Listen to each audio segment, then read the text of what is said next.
Welcome to Porch Play Chat, sponsored by the American Association for Promoting the Child's Right to Play, or a shorter title is IPA-USA.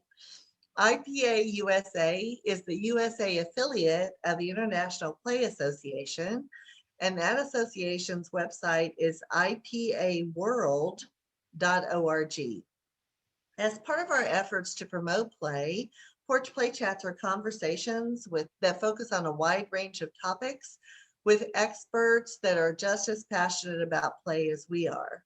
And you can find the latest Porch Play Chats and learn more about IPA USA by visiting our website at IPAUSA.org.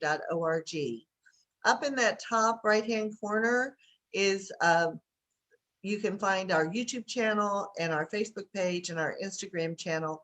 And one Porch Play Chat is released every Monday on both YouTube and in the IPA USA Facebook page. So be a friend on our Facebook page so that you're always up to date. I'm Deb Lawrence, president of IPA USA, and with me on the porch today is Ellen Cogan. Ellen has been involved in early childhood education from her undergraduate days many lifetimes ago, similar to me. And she does presentations of conferences on teaching child development and consulting to programs and individuals and advocating for young children and their families. Ellen is the co-chair of the Westchester branch of NAYC, providing staff development and parenting workshops on the pyramid model and serving as an implementation planner in early Head Start child care partnerships. And those are some of the ways that Ellen helps adults help young children. So Ellen, so excited to have you. Today, her topic is expanding choice time in structured classrooms, taking baby steps. Ellen, I know so many teachers are wondering, what do I do if in my program they're more structured than I think is needed for young children? What baby steps can I take? Okay, I had this challenge in a program that I consulted to a few years ago. And the director and I had been trying to get the people to open up a little bit towards more child-directed activity and play. And this one teacher was the most resistant. I used to go there once a week. And she said, just go in there and see what you can do. So I looked around and I saw her cutting out little snippets of things so that the children would paste them exactly where she wanted them to go. Mm-hmm. So I knew right away where I could start. Mm-hmm. And I said, let's talk about the children's use of art materials. And she said, well, that's not play. I said, right. But they can direct what they do. And that's a baby step that you can do. So I got her to agree to just put out some art materials on the table and walk away. Stay where she could see them, but walk away. And she already said, first of all, she was afraid that they were going to throw things, that they were going to fight with each other. I mean, she had more fears than sprinkles in a jar of sprinkles. She was so worried. And she said, but they won't know what to do. And they'll ask me. And I said, you'll tell them they can do anything they want with it. If looks could kill, I would have been dead a long time ago. So she stayed back. And they, at first, didn't know what to do because they were so used to being told what to do in every type of activity. Finally, one kid just took a paintbrush and paint and started messing on the paper. And somebody else looked and said, I could do that. And more children joined in, kids came over who weren't in that center, and they started doing things. The teacher was so surprised. There were no fights, there were no arguments, there was nothing thrown. All the things she was afraid of didn't happen. So after a while, I said, you know, how many projects do you do a week? She said, 10, one each morning and one each afternoon. And I said, well, next week, try to do 2 like this. Pick a morning and pick an afternoon. The old me would have sprung her into it, and then it would have backfired in my face. Mm-hmm. Because baby steps mean baby steps. She had to feel comfortable before she could open it up. Mm-hmm. So, of course, after a while, she realized it was so much easier. Mm. She wasn't wasting hours cutting up little stupid things. And she wasn't wasting hours planning exactly what they should do and how they should do it. Mm-hmm. And after a while, she started doing more and more. And then she had her supervisory conference. And the director said, well, how is it going? She said, you know, Ellen had me open up all the art stuff. And the director said, yes. And how is it going?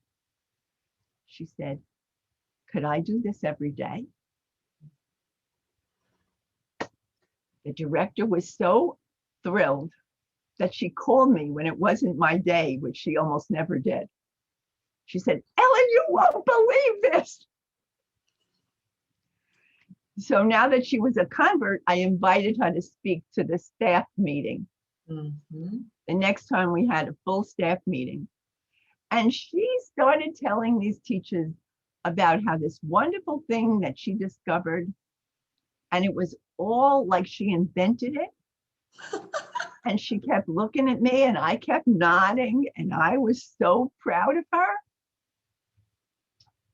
And she got other people to do it too.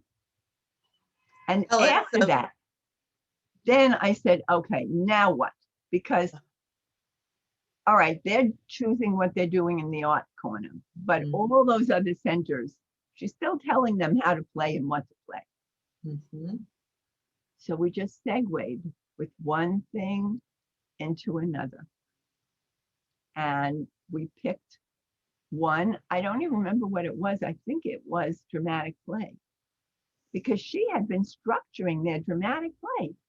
I couldn't believe it. I was like freaking out. And I said, maybe they could decide what they're going to play and dress up. She said, do you think they can do it? Oh boy. I said, well, they're deciding on their art stuff. All right. I'll try it one time. I said, that's all I'm asking. Try it one time. Of course, one led to two, one led to two, led to three, and so forth and so on. And then we slowly went into some of the other things. Now, they were supposed to be doing creative curriculum. And some of them were, but creative curriculum was an inquiry-based learning program. Right. Mm-hmm. And so we started with the studies. And the first one that they used to give out for free to everybody was balls. Mm-hmm. So we had a staff meeting and we picked 3 classrooms, and I met with the staff and I said, I want you to bring in as many balls as you can of all shapes and sizes and just put them in the dramatic play area. One said, well, can I put them by the block? I said, fine, put them by the block. Mm-hmm. I said, and you are not allowed to tell the children anything about them. But how will they know what to do? Like they've never been on the planet for 3 to 5 years and played with the ball. No, I mean, these were 4-year-olds.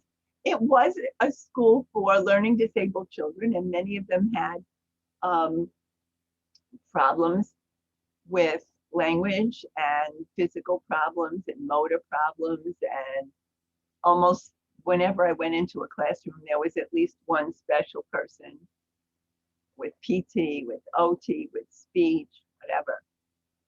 But basically, they're children, and children are children, and children play. So they fought very hard. They wanted to control what those children were doing with those balls. Somebody was going to get hit in the head. They were going to get sued. The state was going to close down their program. Right. So many fears, right, Ellen? So many.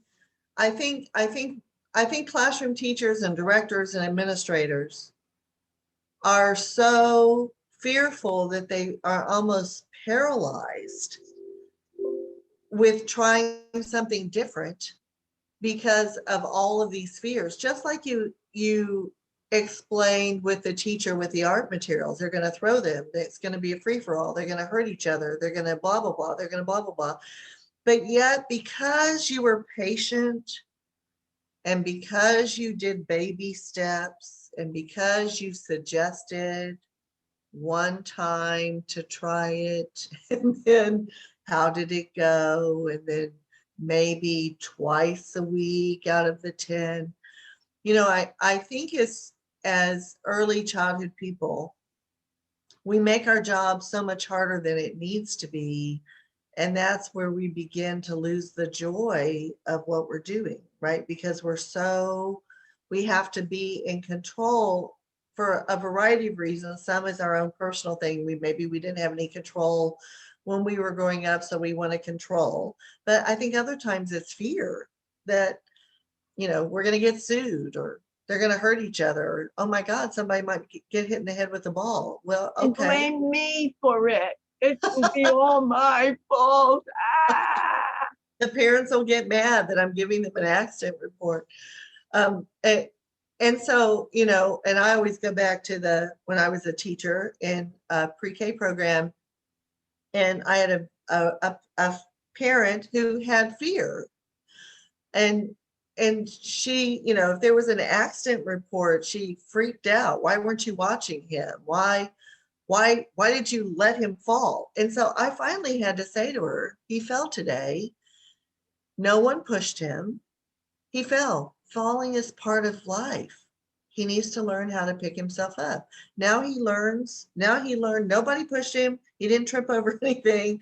And so when you run really fast, you might fall. And so it becomes a natural learning, not something for a parent to freak out about. He had a little tiny scratch this big on his knee. And so that's when you really recognize that it's more fear that is driving that parent's feelings or that teacher's feelings. And if we can just lift those fears up and confront them by giving them these little baby step moments, I think that's a key learning for the audience, that you can't we can't coddle these children, wrap them in bubble wrap. And we can understand and empathize with the parents. Yes. But And the fear. It's a very big step. It is. The most precious thing in the Most world precious is their child. Yes. And they are entrusting the child to us. Are we going to properly care for that child? Are we going to nurture that child? Is the child going to learn? And one of the things I used to tell them at the very beginning is, look, this is not pre-Harvard. Right. This is preschool. This is for children to get comfortable with each other and with what learning is.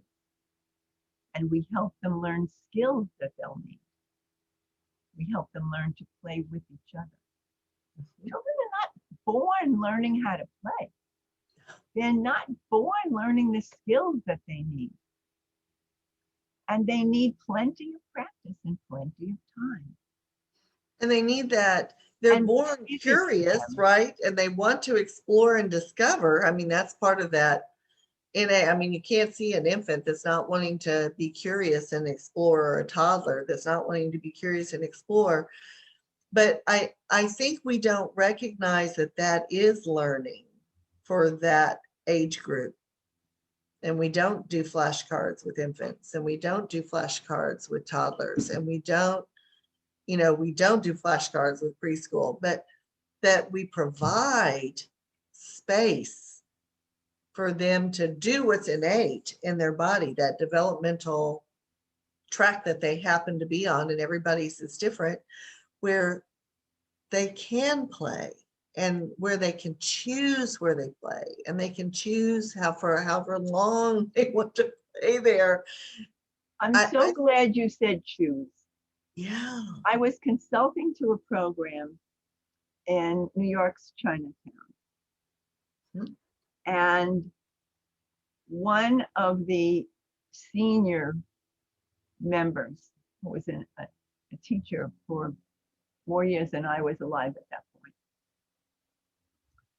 said to me, when you're telling me that children have to choose, you're denying our culture. Oh. Our culture is where children have to learn to respect the adults. And you are telling us that this is no good. Well, that set me back on my heels a little bit. Because we do have to be sensitive to culture. And I said, let me think about this. And then I said, who chooses what time the school opens? She said, we do. Who chooses what time to serve lunch? We do.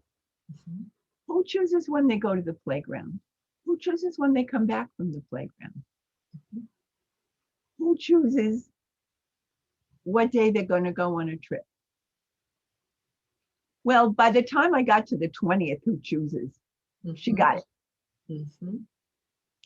I said, so what I'm trying to do is set a balance between all the things that adults control and all the things that children can learn about using their own experiences. And she thought about that. And she said, well, but they still need to know what to be told to do. And I said, who tells them what to do? You're in a rough neighborhood. Somebody down the street will say to them, eat this pill. It's very good for you. Somebody might say, bring this to the lady on the corner. If they are so used to following orders, they might just do that. And they're only a few years away from that. If they have the experience of making some of their own choices, they can look at the older child and say, my mommy said I shouldn't take any pill unless she said so, and walk away. But they need experience making choices and having their own agency in order to be able to do that. Oh, that is such a powerful, there are three things I want to bring up, because I've done work in China for a couple of summers, and you need to be respectful of that culture, which you were very respectful.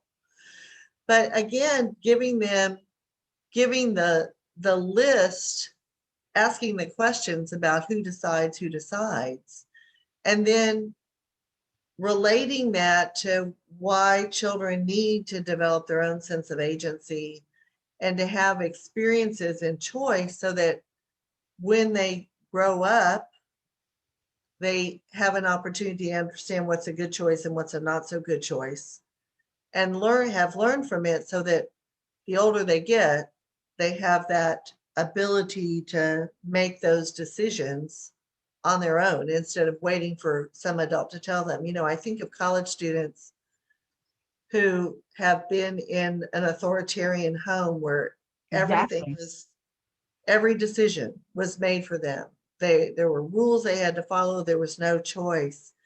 And they get to college and go crazy, right? Because they have freedom for the first time, and they sometimes make choices that have a lifelong impact because they never had an opportunity to make choices and make mistakes when it wasn't such a high stakes risk, right? This is why allowing children the opportunity and the materials and the encouragement to play is so critical, because within play is making choices. Mhm. Now, I'll tell you, that lady became a big advocate for me and what I was doing. And they are my longest running client. I've been going back to them since 2002. Wow. Every now and then they get some money from someplace and they call me and they say, Ellen, can you do a training on X, Y, or Z? And I drop everything and I'm there for them. Well, and it's because of the relationship and the respect that you showed, right? We can't just barge in and say to people, no, you're doing that wrong. You need to do this. We have to listen, right? We have to listen to what it is that is preventing them. It's just it's kind of the opposite of the fear thing. It wasn't fear that was preventing them from allowing children some choice. It was the cultural values and beliefs that were very important that we have to honor as consultants and coaches, but yet try to stretch them a little bit to show them it can be both and not either or. See, I think the key to successfully opening up choices to children is really respect. Mhm, To respect the child, first of all. mhm. The child will not automatically throw the materials. Right. Yeah, some of them do throw materials, but that's not the first thing that most children do. Mhm, And we have to respect the people who are running those structured programs. mhm. They've been taught to do it. It is expected of them. Mhm. And we're not going to get anywhere lecturing them Right. by saying, this is so much better. Mhm. We have to find a route to carefully explain and expand their understanding. When I was able to explain all the choices adults were making for children and how adults, rightfully so, said, now it's time for this and now it's time for that, and the children had to do it. I did relate the idea that the adults were doing that Mhm. and the children needed to be able to do that. And then I found a backdoor explanation, Mhm. not with a lot of great big pedagogical words, Mhm. but experiential ideas.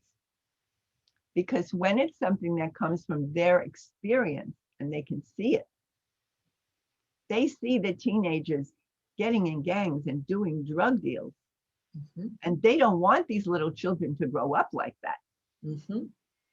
So when they understand really in their gut that when children can make choices and children can find ways to relate to one another in appropriate ways. Years later, I developed the idea that this is almost an insurance policy Yes. Yeah. against drug dealing and against all the kinds of violence that we see. Because when we value and nurture and love and care for and respect children, Mhm. they grow up caring and nurturing and kindly respecting other people. That's so true. So very true. And So, play is the root of it. Choice is the root of it, well, because they and have making to be able to know it. mistakes and learning from them is a part of it, right? It's a part of life. Always. we make mistakes all the time, and hopefully we learn from them, but children need practice doing that. When I was teaching, we had the 3 rules, and I now I think we needed to have 2 rules, but it was, we keep our friends safe, we keep our things safe, we keep ourselves safe, right? Those were the 3 rules, right? And so when someone would make a choice that was not the best choice, they made a mistake, I would say, is that a good choice or a bad choice? Not, are you a good kid or a bad kid? No. Was that a good choice or a bad choice? And they would look at me and they'd say, it was a bad choice, Miss Debbie. And I would say, what other choice could you make next time? And we would work through what would be a better choice. And so, I hope, and I've had adults who were in my preschool classroom tell me, I still use that. Is that a good choice or a bad choice? And they were 3, 4, and 5. So, they have to have practice. They're not born with social and emotional skills. They're not born with problem solving skills. No. But they're certainly not born with conflict resolution skills. So they have to have an opportunity to make mistakes so that they can learn from those mistakes before those mistakes have long-term consequences. So, Ellen, thank you. This has been wonderful. I've had so much fun. I know, we can do this 100 times. I just have to tell you what happened with the balls. Oh, yes, please tell me. I realized I didn't finish. No, that's because I interrupted you. That's why. So sorry. There were 3 classrooms, and they each put balls out. And the next week at the staff meeting, I said, okay, what happened? They didn't learn nothing. Okay, what does that mean? What did the children in your group do? They mostly just rolled them back and forth. Did they roll them to each other? Yeah, and then 2 or 3 kids came in a circle and they rolled them all over the place. And then they rolled them up the hill. No. What hill? Oh, they made a hill with the blocks. Oh, so they were discovering rolling. And then the next teacher jumped in. Well, my kids didn't roll them. They threw them. Okay, how did they throw them? Well, first they threw them one next to each other. And then one went further back. And then one went on the other side of the book cabinet. And they threw it over. Did anybody get hurt? No. Did they knock over anything? No. Did all of the balls go in the air at the same speed? Were they able to make adjustments for the size and the weight of the balls? Yeah. Well, that sounds like a lot of learning to me. But they need it so. And the 3rd group bounced them. Yeah. And they found that some of them didn't bounce. Oh. And they learned that some bounce and some don't bounce. So then I stopped them all and I said, okay, everybody else, you had 3 rooms with 3 bunches of balls and no teacher interference. And children learned 3 different ways based on the child and the material. And so sometimes I think the issue is they see it happening, but they don't recognize what is happening. They were certainly able to describe what happened, but they couldn't relate it to learning because it was outside of their experiential realm. Exactly. So once I was able to tie it on an adult level into the learning, then the questions from the other staff were, well, how are they going to learn that? How are the throwers going to learn that balls roll? Okay, then you bring them together and you ask them what they wonder about balls, what else can balls do, and then you bring it further as the children want. But you don't stand there lecturing them about how to use a ball, for heaven's sake. This is how you roll a ball. An infant can hold a ball. Yeah. My 3-month-old granddaughter holds a ball and pushes it. I mean, it's recognizing the learning. that's taking place during play that I think teachers, because if it's not on the checklist, Bingo. they don't think, and I don't think that they don't think it's important, but they don't recognize it's They don't important. understand how important it is. Yeah. Ellen, this has been wonderful. Don't go anywhere. I'm Thanks going to so much, close this Jen. up and I'll be right back. So to learn more about Porch Play Chats and IPA USA, be sure to visit our website at IPAUSA.org. And until next time, keep on playing.